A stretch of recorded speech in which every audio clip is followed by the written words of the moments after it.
৭৬তম প্রজাতন্ত্র দিবস পালন করল পূর্ব মেদিনীপুর জেলা প্রশাসন। ভারতের জাতীয় পতাকা উত্তোলনের করলেন পূর্ব মেদিনীপুরের জেলাশাসক পূর্ণেন্দু কুমার মাঝি।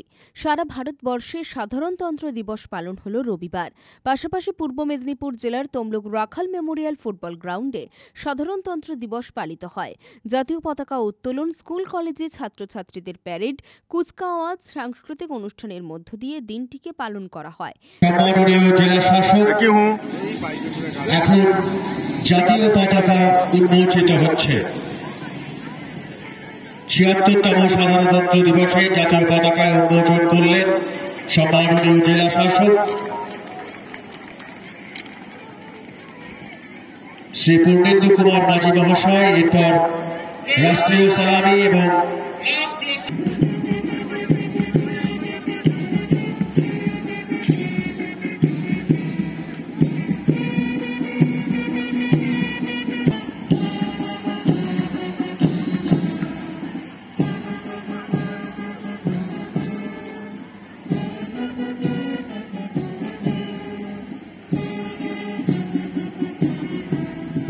প্রায় ৩০টি ট্যাবলো অভিবাদন গ্রহণ করেন জেলাশাসক পূর্ণেন্দু মাঝি।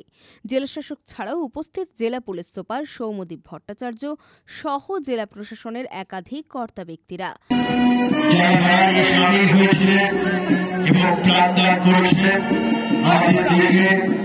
স্বাধীনতার উদ্দেশ্যে আজকে গভীর শ্রদ্ধার সাথে আমরা তাদের স্মরণ করি। একইভাবে আপনারা জানেন, আমরা আজকে কৃতজ্ঞ চিত্তে শ্রদ্ধার সাথে স্মরণ করছি পূর্ব মেদিনীপুরের সেই দিন যারা তাদের জীবনদান করেছেন এবং অংশগ্রহণ করেছিলেন আমাদের স্বাধীনতা আন্দোলনে।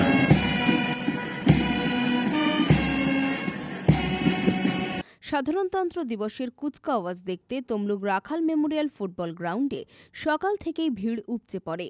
পতাকা উত্তোলনের পর জেলাশাসক পূর্ব মেদিনীপুরের স্বাধীনতা সংগ্রামীদের শ্রদ্ধা এবং সম্মান জানান। পাশাপাশি পূর্ব মেদিনীপুরের উন্নয়নের খতিয়ান তুলে ধরেন। সরকারি সুযোগ সুবিধা জেলাবাসীর কাছে পৌঁছে দেওয়া হচ্ছে। রাজ্য সরকারের বেশ কিছু অগ্রাধিকার প্রাপ্ত প্রকল্প যেমন লক্ষ্মীর ভান্ডার, পশ্চিমবঙ্গ স্টুডেন্টস ক্রেডিট কার্ড, কৃষক বন্ধু প্রকল্পগুলি জেলাবাসীর নিকট পৌঁছে যাচ্ছে।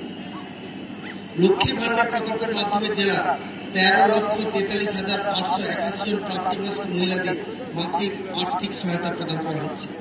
খরিফ ও রবি মরশুমে কৃষি উপকরণের সুবিধার্থে ১ একর বা তার বেশি চাষযোগ্য জমির জন্য দুটি সমান কিস্তিতে সর্বাধিক ১০,০০০ টাকা এবং সর্বনিম্ন ৪,০০০ টাকা করে কৃষক বন্ধু প্রকল্পের মাধ্যমে জেলার ১৩,১১,৫১২ জন কৃষকদের দেওয়া হচ্ছে। পশ্চিমবঙ্গের স্টুডেন্ট ক্রেডিট কার্ড প্রকল্পের মাধ্যমে জেলার ৪,৪৯৯ জন শিক্ষার্থীর উজ্জ্বল ভবিষ্যতের স্বার্থে স্বল্প সুদ অথচ দীর্ঘমেয়াদী পরিশোধযোগ্য মোট ৫১,৩৬,০০,০০০ টাকা শিক্ষা ঋণ প্রদান করা হয়েছে। সাধারণতন্ত্র দিবসে পূর্ব মেদিনীপুর জেলাবাসীকে জেলা প্রশাসনের পক্ষ থেকে শুভেচ্ছা জানাই, অভিনন্দন জানাই এবং আজকের এই দিন মহান দিন। আজকে আমাদের সবাইকে শপথ নিতে হবে যাতে অখণ্ড ভারত এবং তার যে সংবিধান যে উদ্দেশ্য তৈরি হয়েছিল সেটাকে আমরা সবাই রক্ষা করতে পারি। আমাদের মধ্যে সবচেয়ে বড় প্রয়োজন একতা। একতাই আমাদের বল, যেটা দিয়ে আমরা ভারত মাতাকে রক্ষা করতে পারবো এবং সার্বিক লক্ষ্যে পূর্ব মেদিনীপুর জেলা যেভাবে বিভিন্ন উন্নয়নমূলক কাজ করে চলেছে সেটাকে আমরা সবার সহযোগিতা নিয়ে আরও এগিয়ে নিয়ে যেতে পারবো। সবাই খুব ভালো থাকুক, সুস্থ থাকুক, এই কামনা আজকে রাখছি। সরকারি প্রকল্পের ট্যাবলোগুলো কীরকম দেখলেন? খুব সুন্দর হয়েছে। প্রত্যেকটা দপ্তর তারা পার্টিসিপেট করেছে এবং তারা সোসাইটিকে একটা মেসেজ দিতে চেয়েছে মানে ট্যাবলোর মাধ্যমে যে তারা কিভাবে কাজ করছে, বিভিন্নভাবে মানুষের সচেতন করার জন্য যে ট্যাবলো করেছে এটা সত্যি খুব সুন্দর, দারুণ হয়েছে। এটাকে আমি খুব ধন্যবাদ জানাই তাদেরকে যারা এটা কাজ করেছে। প্রতিটি দপ্তর আজকের এই অংশগ্রহণ করেছে। প্রতি বছরের মতো ২৬শে জানুয়ারির কয়েকদিন আগে থেকেই জেলার এন্ট্রি পয়েন্টগুলিতে বিশেষভাবে নাকা চেকিং করা হয় এবং জনবহুল এলাকায় হোটেলে লজ পাশাপাশি বাড়ানো হয়েছে পুলিশ পেট্রোলিং, এমনটাই জানিয়েছেন জেলা পুলিশ সুপার সৌম্যদীপ ভট্টাচার্য।